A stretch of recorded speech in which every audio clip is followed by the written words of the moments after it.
اعوذ باللہ من الشیطان الرجیم بسم اللہ الرحمن الرحیم۔ یہ کہانی ہے وقت کے مسافر ایک دعا جو وقت بدل گئی۔ قسط نمبر 14 وقت کے مسافر کا مدرسہ۔ روشنی کی بنیاد۔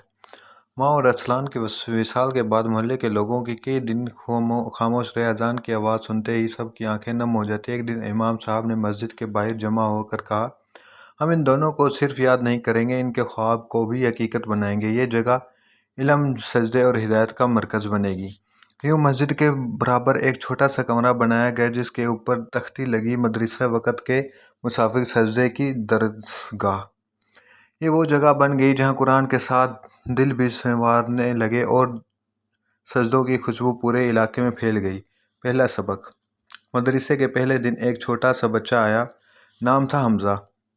اس نے امام صاحب سے پوچھا، استاد جی کیا واقعی سجدے میں وقت رک جاتا ہے؟ امام صاحب مسکرائے، حمزہ کے سر پر ہاتھ رکھا اور بولے، بیٹے وقت رک نہیں جاتا بلکہ اللہ تیرے لیے نیا وقت لکھ دیتا ہے، بہتر، روشن اور پاک۔ حمزہ نے یہ بات دل میں بسا لی۔ اس نے کہا، پھر میں سجدے سے اپنی زندگی بدلوں گا۔ اور وہ دن سے شروع ہوا اور نیا سفر۔ تبدیلی کی لہر۔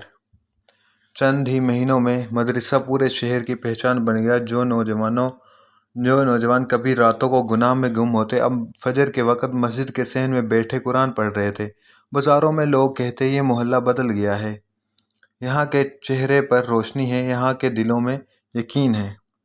ایک بوڑھا آدمی کہتا ہے، ارسلان تو چلا گیا مگر اس کا سجدہ زندہ ہے، اب ہر بچہ وقت کا مسافر ہے۔ حمزہ کا خواب۔ ایک رات حمزہ نے خواب دیکھا، ایک روشن میدان، ہزاروں لوگ سفید لباس میں اور درمیان میں ارسلان کھڑا ہے۔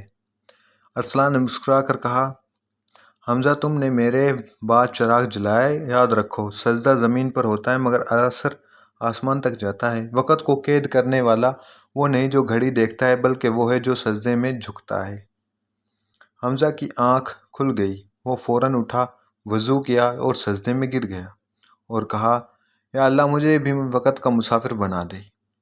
چراغ سے چراغ۔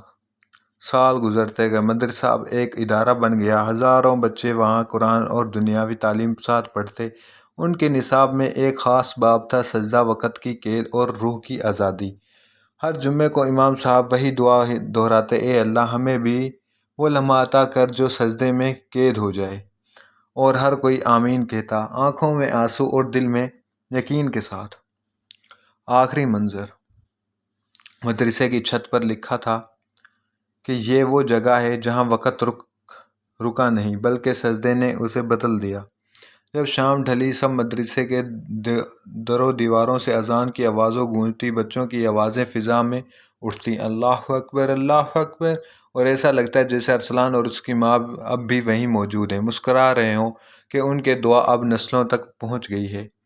سبق نمبر 1، سجدہ صرف عبادت نہیں، نسلوں کی تربیت ہے۔ نمبر 2، وقت رک نہیں سکتا مگر نیت سے پاک ہو سکتا ہے۔ نمبر 3، ایک نیا انسان کی موت کئی دلوں کی زندگی بن سکتی ہے۔ نمبر 4، علم اور دعا جب اکٹھے ہوں تو زمانہ بدل جاتا ہے۔ نمبر 5، سجدہ وقت کو قید نہیں کرتا، اسے جنت کے قریب لے جاتا ہے۔